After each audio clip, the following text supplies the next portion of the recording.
Hi there, today I'm making banana bread. I'm starting with bananas, 2 of them, preferably 3, but I have 2 on hand. So we'll put them in the bowl.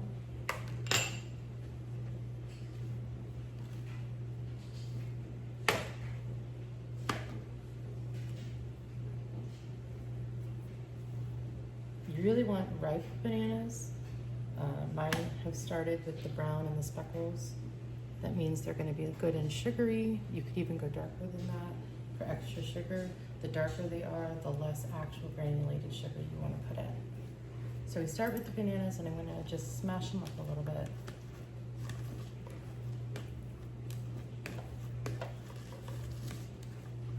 Just a fork is fine. Just as long as they're smashed up a little bit. They'll also mix in with the rest while you're mixing it. Okay, now that we have our banana, we're going to put our butter in. It's a half a cup of butter that I've melted, cooled a little bit, so it's not piping hot when you put it in.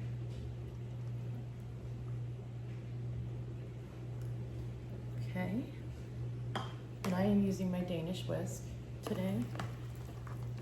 We're just going to incorporate that butter into the banana, like so. Next on the list is sugar. I have white granulated sugar here. I have just under a cup of sugar. The recipe calls for about a cup of sugar, but if your bananas are super ripe and sweet, then you can use a little bit less sugar. So I have just over 3/4 of a cup of sugar here.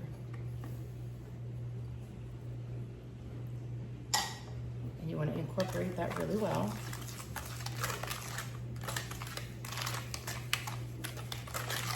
And I like this recipe because I don't have to pull out my KitchenAid or any other mixer. I can just go ahead and do this by hand. Next, you want to put your egg, which is just 1 egg. I have an extra large egg. Large would be fine too, but these are what I have. And you want all of it in there. Okay? And we're going to incorporate the egg a little bit here. And then we can go ahead and put our vanilla in.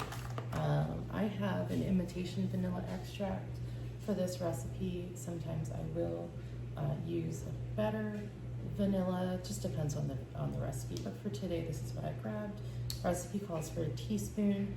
I measure vanilla with my heart. Oh, that looks good. All right, we're gonna just incorporate that.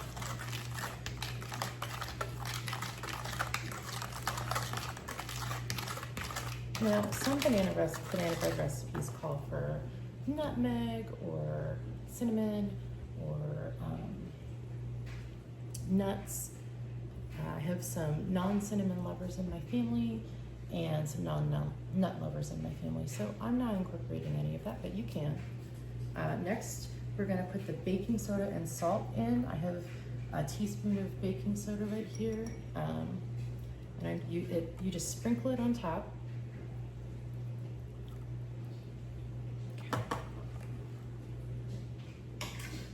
And then it calls for a pinch of salt. I have this fancy salt grinder that I got on Amazon. I absolutely love it. So I'm just gonna, that's my pinch of salt there. And then the recipe calls to put the flour right on top. And so I have unbleached all-purpose flour here. I have a 1.5 cups.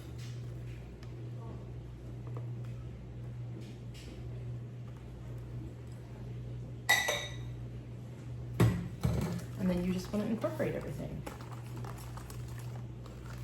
And this will be the batter for your banana bread. I like the Danish whisk because it has the holes in it, and so it doesn't get like gloopy on the inside. And it just seems to do really well with batters and breads particularly. It doesn't over mix everything because it does have those holes in it. because an overmixed batter or bread is never a good thing. And that looks to be just right. And so now you're going to want to take your ingredients from the bowl and you're going to want to put them in a prepared pan. I have a 9x5 pan here. You could use a smaller pan. This is just what I have on hand. So I'm going to go ahead and scrape this off.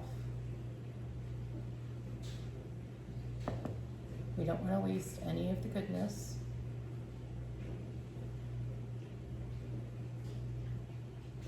Okay.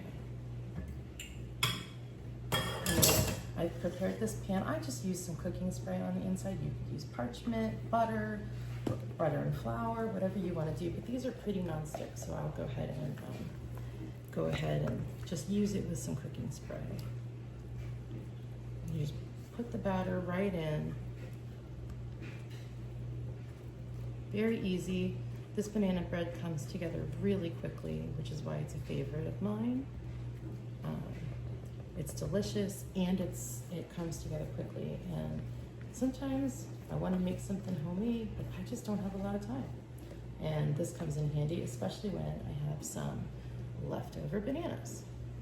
Because of course, if you buy bananas and your family eats a bunch of bananas, and you buy more bananas, they don't eat the next bunch. It never fails. It's like that with all fruit. Grapes, bananas, all of it. So I'm just gonna level it out a little bit here. There we go. And then you're gonna wanna put this in your prepared oven. So my oven is at 350 degrees Fahrenheit.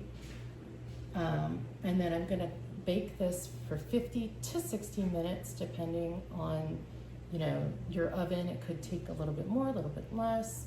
I will check mine at 50 minutes. I'll put a toothpick or a knife down in the center. If it comes out pretty clean, then it's done. It does continue to bake a little bit after you take it out of the oven. So if it's really, really close to done, go ahead and take it out because it will bake for another few minutes outside of the oven because of the heat of the pan.